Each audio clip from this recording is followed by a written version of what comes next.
It's already a raging hit within 3 days of its launch. One of the most ambitious infrastructure projects, 26 underground stations, 33.5 kilometers of total length, over 37,000 crore worth of project. This is Mumbai Metro 3 or Aqua Line in a nutshell for you. Within 2 days, it has crossed over 3 lakh ridership, connecting unconnected places.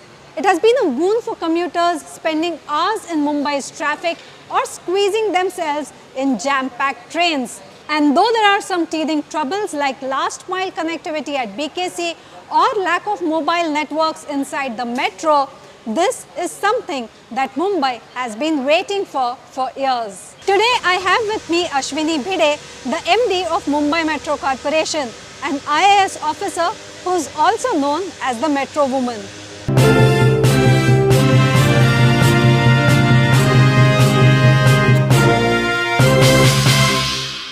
Hello and welcome everyone to this week's Pulse Maharashtra with me, Vinaya Deshpande.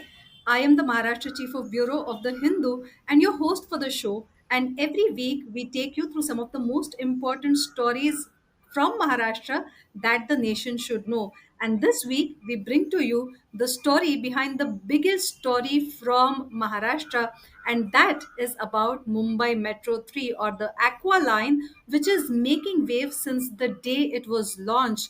Now, just 3 days ago, it was launched by Prime Minister Narendra Modi, and within 3 days, we have seen that the ridership has crossed over 3 lakh riders. And behind this success stands one woman who has been lauded across the social media. We have seen posts for her by none other than Anand Mahindra as well, hailing her as a role model. Though she has been modest to say that this is teamwork and that she only leads a team, she is called the Metro Woman of Mumbai Metro. I would like to welcome on show for this exclusive conversation Ashwini Bhide ma'am, who is the MD of Mumbai Metro Corporation. Ma'am, thank you so much for your valuable time for the Hindu. We know you're extremely occupied. Thank you, Vinaya. Very happy to be here. So, ma'am, it's been 3 days that Mumbai Metro has been inaugurated for public. Today's the third day. In fact, what has been the initial response that you're gathering from the people of Mumbai? When any new public transport is initiated, then there are some teething problems because the commuters need to get familiarized with the system, and our newly trained staff also need to get familiarized with the commuters. How many would come? They are not aware generally. So there were a couple of teething problems, but I think the response was overwhelming because Mumbaikars were not aware what exactly was being built underneath for past 7 8 years, and there was a surprise element, and people thought this is something which they had never seen before, and this is which is generally seen in western countries or in developed cities, and that is something which is being offered to us, and that also at a very affordable pricing. And that's why the response was full of awe, full of appreciation for what Mumbai Metro 3 has done.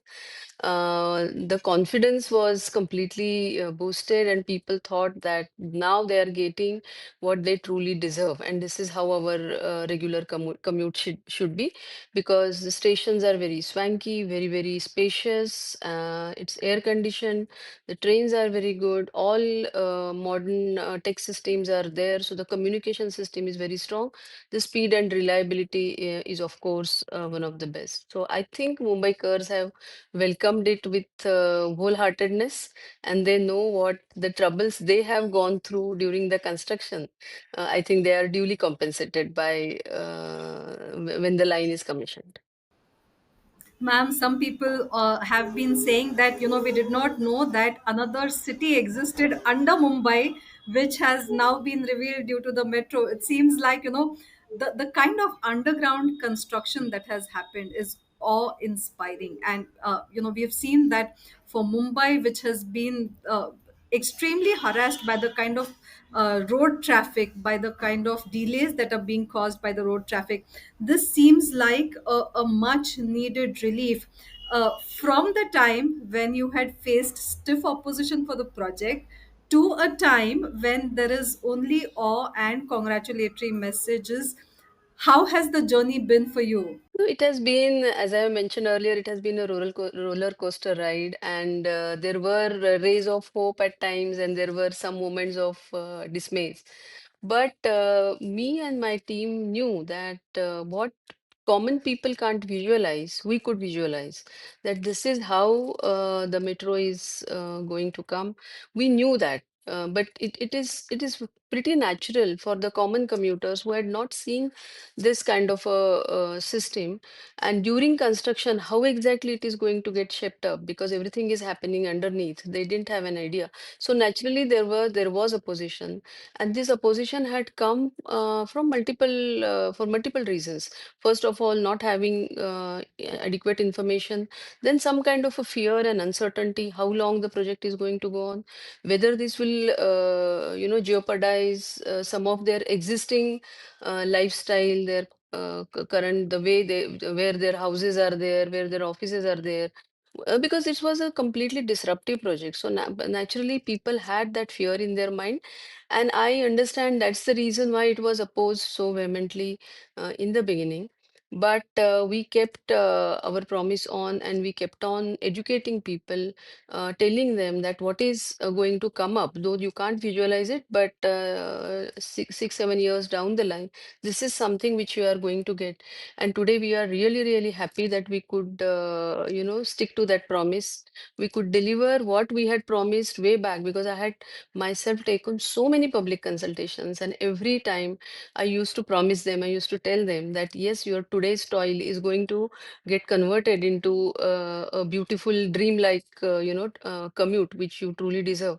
And we are really happy. My entire team is really happy that we could deliver what was promised, and Mumbaikars have truly, got this gift of what they truly deserve. That's what I've been telling again and again, because Mumbaikars are the most, they are amazing people, and the way they commute, it is really pathetic, I would say, because the efficient corridors are there, but the kind of overcrowding, the quality of commute, safety issues, all of them have mired the entire transportation system for many years. And even if we keep on increasing Mumbai's road network, we also add vehicles to that. So even though you get temporary reliefs, but reliability of travel is always remains an issue.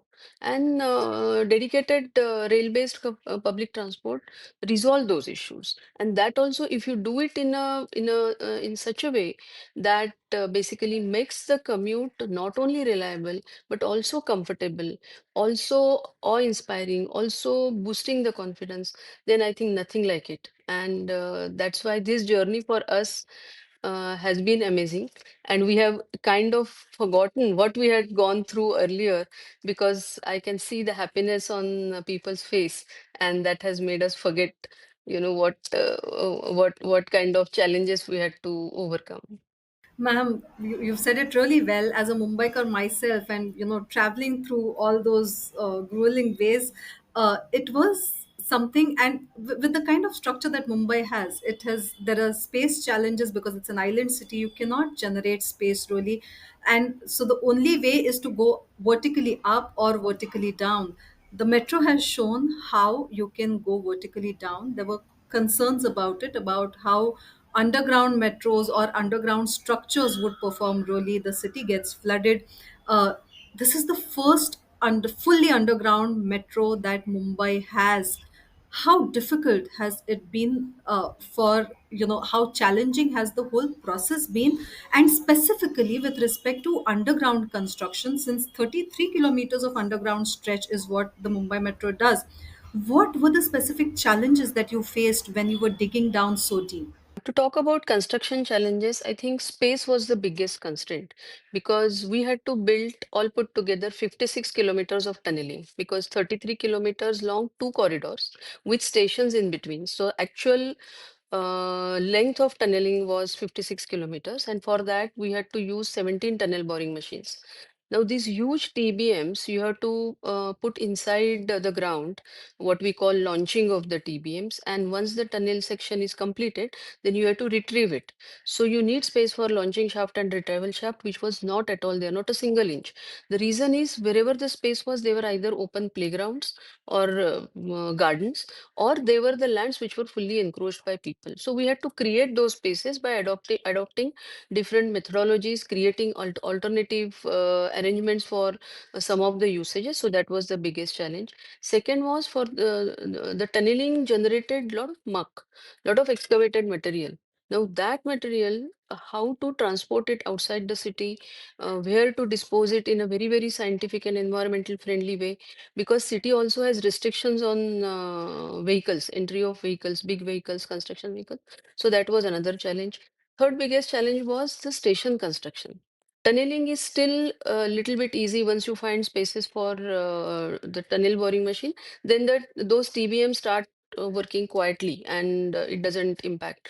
But the station construction, we had to cut open the existing ground and go down.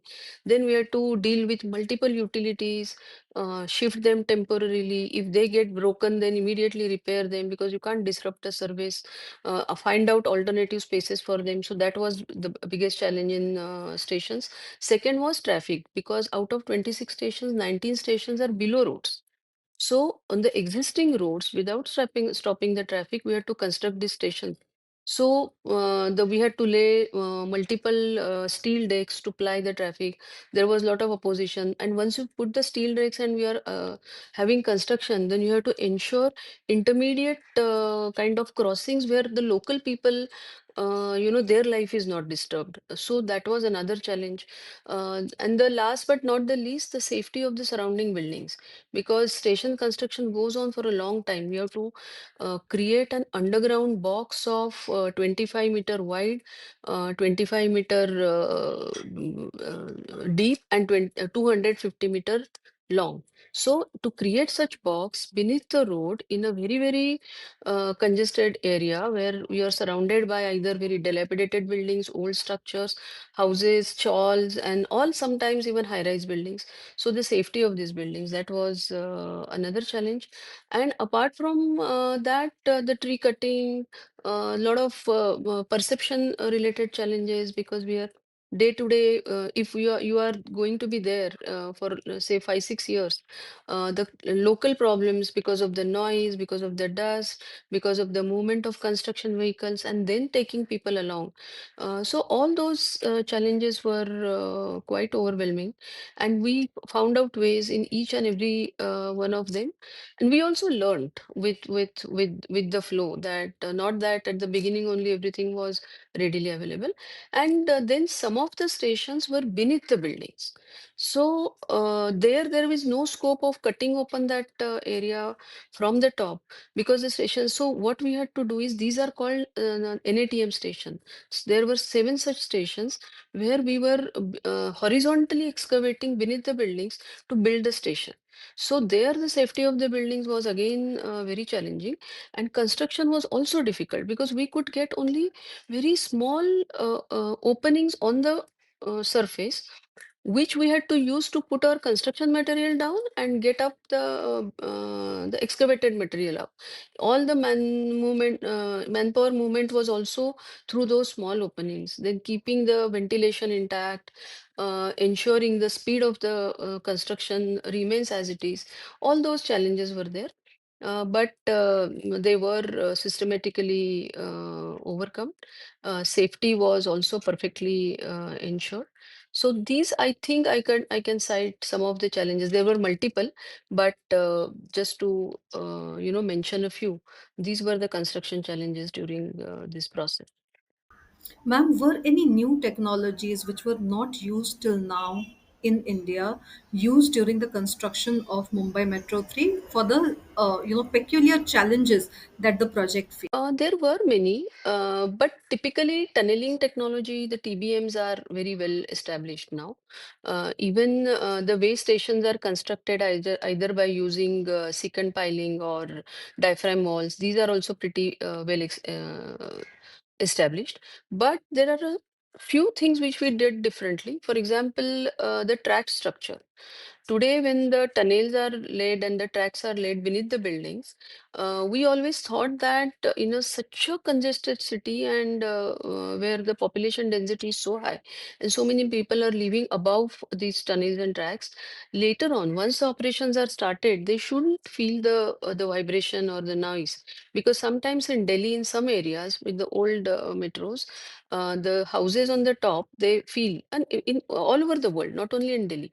So we thought, because we are building this metro in this century, so we need to find out some technology which could mitigate that kind of risk which would come later. So our team researched on it almost for 2 years with the expert, and we came up with a double attenuated low vibration track structure, which is done in India for the first time. And even RDSO was not sure of that, and we had to, give lot of research papers and many things to even convince RDSO that this track structure would work. And we did that. So it took us some time, but we stuck to it, and we have created that structure, and the results were amazing.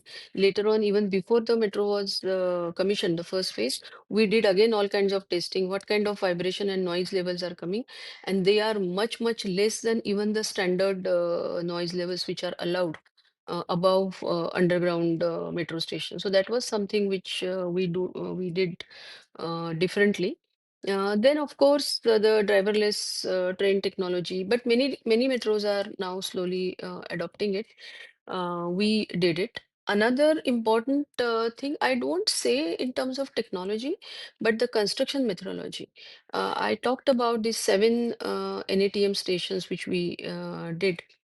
In entire Delhi metro, Chowdi Bazaar station was like that. But we have created seven stations in this one single corridor, which were as complex or sometimes even more difficult and more complex than the Chowdi Bazaar station. The reason is Mumbai, as you say, is very narrow, and especially the peninsular part of the city leaves very little space for us to maneuver. So these seven NATM station, each station was different, and their different methodologies, different construction sequences were used, especially the Hutatma Chowk station, where our original construction sequence was to first complete both the tunnels and then start horizontally digging. But we couldn't because of the various restrictions and stay orders which were there in South Mumbai in Cup Parade area. Our tunneling started late. We could complete one side tunnel faster, and the other tunnel couldn't match the pace, and we had to complete the station. So the TBM retrieval in Hutatma Chowk station was a complete new experiment which our team and LNT team did, and papers have been submitted on that in even World Tunnel Congress, and even all NATM stations, whatever we did differently, all those papers, it is very well documented. Research papers are prepared. They were presented in various conferences also. So, lot of innovations, lot of new engineering or re-engineering has been done in this project. And as I said, original planning or the original construction methodology kept on evolving throughout the construction process. Ma'am, congratulations are due to you and your entire team for this. It's often said that any large infrastructure project to be constructed in Mumbai is like doing an open heart surgery on a person who's running. Do you agree with it? How No, no, has your of course, of experience course. I been? had also mentioned it once. I had said that it is open heart surgery and angioplasty going at the same time without, making the person sleep. So, on a awake person, we are doing it. And it is true because the city this is a very buoyant city. This is a very, very, active city, economically active city. And we can't stop that city even for a single minute. You can't even ask for it. So we had to continue our construction. So we thought, okay, even if we can't complete it within the time what we had decided, it doesn't matter because this project is going to be there for next 100 years or even many centuries. So, but we have to maintain the city space. City can't lose its space till the construction of this project happens. So we calibrated our speed with the city speed and ensured that both the activities go on simultaneously. So that is why the description which you made, it is like you do this kind of a surgery on a man who is running because you couldn't stop them, you can't sedate them. So that is how that's a very very apt description of this project. And then we have to take all kinds of precautions to ensure that the person is not only alive but kicking and in its own elements while we create this kind of world class infra for these people. Ma'am, one of the biggest concerns that Mumbai has always faced is with respect to flooding for the kind of geographical area that Mumbai is. With respect to metro, that is one of the largest concerns that Mumbaikars have had for years now. That when you have an entirely underground metro system, how is it going to survive the Mumbai rains? Now, we saw that even during the monsoon in this year, there were some troubles in a few of the stations. How, what will you tell Mumbaikars about how the metro system will function during heavy rainfall incidents, and what are the mechanisms that are being put in place to ensure that the metro functions smoothly for some time at In least? this monsoon, metro functioned fully without any trouble because we had already opened two-third of the metro corridor from JVLR to Acharya Atricha, and except a few incidents for which the reasons were different. It had nothing to do with the metro's ability to deal with floods. None of the stations had any flooding problem. No tunnel had any flooding problem. Not a single moment metro had to be stopped. We ran all services, and this year's monsoon was very heavy monsoon. Every day it was raining, and it was raining very heavily. But we didn't have a single problem. In fact, on even on those extremely heavy rain days where the suburban system stopped, metro was fully running and operational.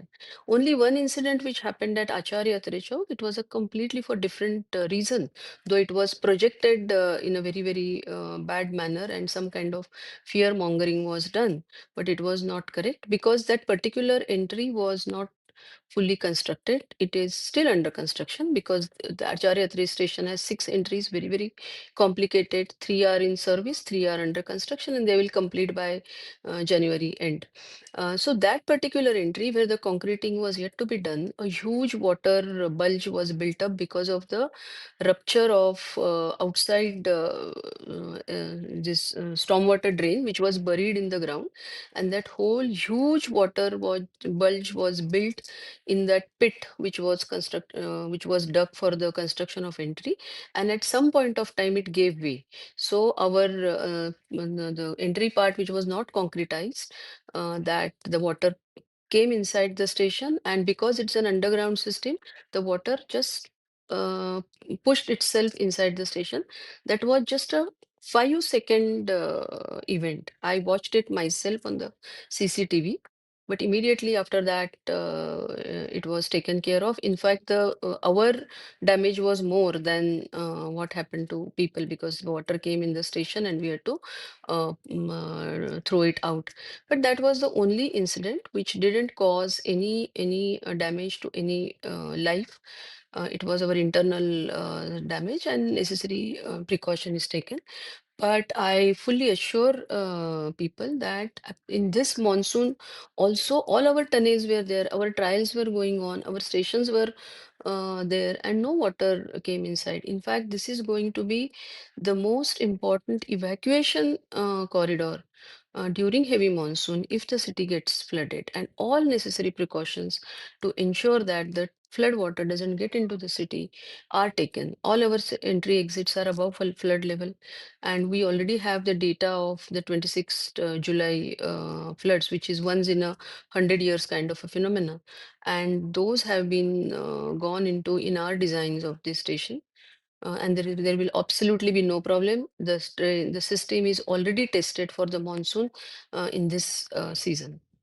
Ma'am, one of the last questions, and this is about, your perception. How do you see the cost escalation as well as the time escalation that the project had to face? It is one of the most ambitious infrastructure projects that Mumbai has seen till date. See, time escalation happens because you can't envisage each and every aspect of the such a mega project when you do planning. DPRs are also that way very sketchy because they are based on some other projects which are constructed. Even the cost which is taken, because such kind of intervention had never been done in Mumbai, so there was no basis for the cost estimate. So what they did, 2011 when the DPR was prepared, Delhi Metro rails, I think phase 4 costs were taken, and it was like one station there it costs, let's say, 200 crore rupees. So that amount was taken, and they had put some 10% over and above for Mumbai situation. And the estimate was prepared, project was approved on that estimate. But when you actually put it to tender, the contractors, they of course they study it in detail, and they know the risks because they have to, and it's a turnkey contract, so they had to bid for the full cost. So they did all their research, they sensed the risks, they put cost to those risks, and they came up with their cost. We had two options. One, reject those costs and go for retendering, but then those costs are already revealed. So those costs become the basis, and then you retender, the costs are going to increase again. So that is why what we did, we entered into hard negotiation. We got those costs reduced, but still there was an increased element over the originally estimated cost, and there were 27 different points which differentiated Mumbai situation than Delhi situation. So this was a price discovery through the market forces. That is one reason for the cost escalation, which we could not anticipate at the time of DPR and estimation. Second is, of course, various delays. And these delays were caused by the people going to court all the time.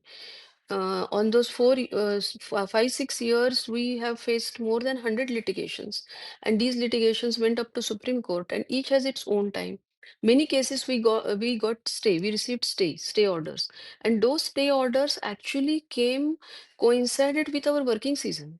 So by the time the stay was vacated, monsoon started. So we lost multiple months because of these stay orders. And the most important thing is this project is a very sequential project. So if you have to get a tunnel, TBM, then if the TBM can't function that time, then whole sequence gets disturbed and the delays occur. So all that has its pricing in terms of time escalation and cost escalation. And fourth, of course, the political decisions which happened, the stay which was imposed on car depot, because of which our entire rolling stock contract went haywire, because we had given the rolling stock contract, and we were supposed to receive the trains, make the depot ready. But because the depot was not ready, the rolling stock contractor couldn't manufacture the trains. So all those reasons were there for cost and time escalations. And I feel that if the very well planned projects, people have their doubts, then they should sit together with the authorities and accept that the authorities, the experts, have some special knowledge of that particular project. Every common man can't have a knowledge of how a metro tunnel is built or how a train is built, because everybody feels that I can give you a suggestion and you adopt that. It doesn't happen that way. And so people, we are an argumentative society, but we need to know where to stop that argument, where to draw a line. Once you understand the sincerity of that organization to listen to your positive suggestion, then they should stop. Unless we become less litigant and more trusting each other, I think the cost and time escalation issue will remain. My organization had the grit, had the passion, had the perseverance to, fight each and every litigation and still try to be on time. So this project is still, we completed the construction in 7.5 to 8 years, which is, I think, one of the best performances in the whole world in the given situation. Today also, if you see how much time in New York City, because it's a very old structure. New York Metro is very, very absolutely beautiful, very efficient. And when they want to modernize their system, they take decades. So compared to that, what we have done is a miracle. But we can still reduce the time because India is at such level now that we have to expand our infrastructure at a very, very large pace. And even 7.5, 8 years is also too long a period. So we have to reduce that time. Mhm. That would have been my last question. Thank you for coming to it. Mumbai has been desperately looking for good, viable public transport systems for the rapid expansion which we are seeing now with this metro that has come up, which is being hailed and which is a raving success. Really, uh, crores of Mumbaikars look at you now to ask what next and how are the other unconnected parts of Mumbai going to see connections and how soon. I think MMRC will now take up this Metro Line 11, which is underground corridor from Wadala via Muhammad Ali Road to Gateway of India, and it's a beautiful connectivity again. It is also as challenging as Mumbai Metro 3, but the most important part is now people are supporting us. People want the metro passing through their areas which are not connected. So we have just finished our public hearings, and everybody is supportive. So that's a big change. So those areas which are in between the existing metro and suburban corridors, they will now get connected. So that connectivity we will establish. And apart from that, other organizations are also doing, they have taken up so many mega projects now, which is improving Mumbai's connectivity. So the tunnel between Orange Gate and Marine Drive, tunnel between Mulund and, Borivali and Thane, tunnel and elevated road between Mulund and Goregaon. So all those lines are going to establish the east-west connectivity, and the whole coastal ring road up to Virar, which is also coming up, being done by various organizations. And I must say that the this audacious project of Mumbai Metro 3, when it was taken up and when it was so vehemently pursued by all of us, that boosted the confidence of all other agencies. And now nobody is, scared of taking huge projects, raising funds for them, getting all clearances, and there is a ecosystem which is working. And of course, the Chief Minister's War Room is playing a major positive role, which is bringing all these people together. And we are ensuring that Mumbai gets the world-class infrastructure in all spheres, which the Mumbaikars truly deserve. Ma'am, thank you so much for your valuable time for crores of Mumbaikars who have been utterly frustrated and exhausted by just their daily commute in order to reach their workplace or any other place they desire to. You have brought a lot of hope, and as you have explained and decoded what the Mumbai Metro 3 project has taken for this miraculous construction and for being offered to Mumbai, we wish you luck for the next project as well for another miraculous delivery. Thank you Thank you, so Vinaya. much.